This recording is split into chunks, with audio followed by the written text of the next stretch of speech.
In this video, I'm going to teach you how to customize cookie consent banner in HubSpot. So in order to customize your cookie consent banner, you first need to make sure that you're logged in into your HubSpot. Once you're in there, you just need to click onto this settings or gear icon.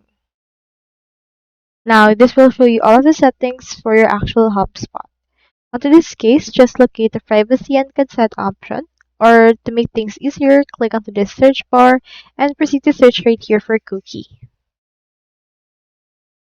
So here we have cookie policies and the likes. So you can head over and edit it, or you can also just set it up right here. Click on the cookie policies.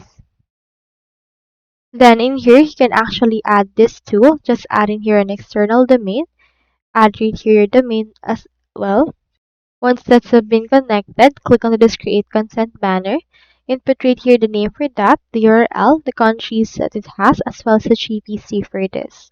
So for this, you can edit the banner text and you can configure it according to your liking.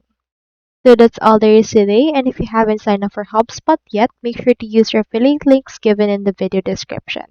Thanks for watching, and I will see you in my next video.